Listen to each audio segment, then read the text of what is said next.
கவலையான துக்கமான ஒரு செய்தி. நேற்று நமது நாட்டிலிருந்து உம்ராவிற்கு சென்றிருந்த ஒரு கூட்டம் புனித மக்காவில் உம்ராவை செய்துவிட்டு மதீனாவிற்கு பேருந்தில் சென்று கொண்டிருந்தார்கள்.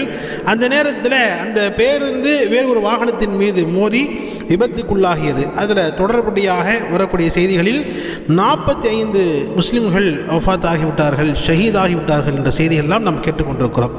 அல்லாஹ் அவர்களுக்கு ஷுஹதாக்களுடைய அந்தஸ்துகளை நசீபாக்கி அல்வானாக. அல்லாஹ் சொர்க்கத்தில் உயர்ந்தரமான சொர்க்கமான ஜன்னத்துல் ஃபிர்தௌஸை அல்லாஹ் அவர்களுக்கு நசீபாக்கி அருள்வானாக. அவர்களுடைய குடும்பத்தார்களுக்கு அல்லாஹ் சபுரன் ஜமீல் என்று சொல்லக்கூடிய அழகிய பொறுமை தந்து அருள்வானாக. அது போன்ற விபத்துகளை விட்டும் அல்லாஹ் நம் அனைவரையும் பாதுகாத்து அருள்வானாக. கண்ணியத்திற்குரியவர்களே, மவுத் சம்பந்தமான ஒரு 3 விஷயங்களை நாம் தெளிவாக விளங்கிக் கொள்ள வேண்டும். முதலாவது, குர்ஆனுடைய வசனத்தை ஓதி காட்டுகிறேன், அதை கவனத்தில் வைத்துக் கொள்ளுங்கள். குல்லு நஃப்ஸின் ذائقத்துல் மவுத். சூரத்துல் அன்கபூத் அல்லாஹ் தெளிவாக சொல்லி காட்டுவான், குல்லு நஃப்ஸின் ذائقத்துல் மவுத். ஒவ்வொரு ஆத்மாவும் மரணத்தை சுவைத்தே ஆக வேண்டும் என்பதாக அல்லாஹ் குர்ஆனில் சொல்கிறான். இப்போ மரணம் சம்பந்தமான மவுத் சம்பந்தமான 3 விஷயங்கள் தெளிவாக புரிந்து கொள்ளுங்கள். ஒன்று, மரணம் நிச்சயமாக வந்தே தீரும். உலகத்தினுடைய எந்த மூலையில் நீங்கள் இருந்தாலும் மவுத் வந்தே தீரும். இரண்டாவது, இந்த மரணத்திற்கு வயது வரம்பெல்லாம் கிடையாது. இது பெரியவங்க தான் மவுத் ஆகணும், வயசானவங்க தான் மவுத் ஆகணுன்றதுலாம் கிடையாது.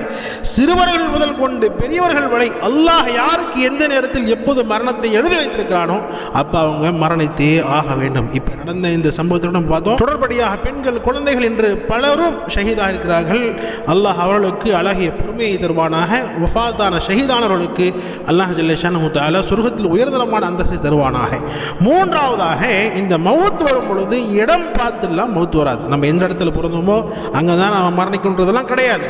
அல்லாஹ் எந்த இடத்தில் நாடி இருக்கிறானோ அந்த இடத்துல மவுத் ஆகும். இப்போ நாடிய இடத்தில், நாம் யோசிக்கக்கூடிய இடத்திலாம் மரணம் வரும் என்பதாக சொன்னால் நிச்சயமாக அது அப்பாற்பட்ட விஷயமா இருக்கிறது. அல்லாஹ் எங்கே நாடு இருக்கிறானோ அங்கே தான் நம்மளுக்கு மவுத் வரும்.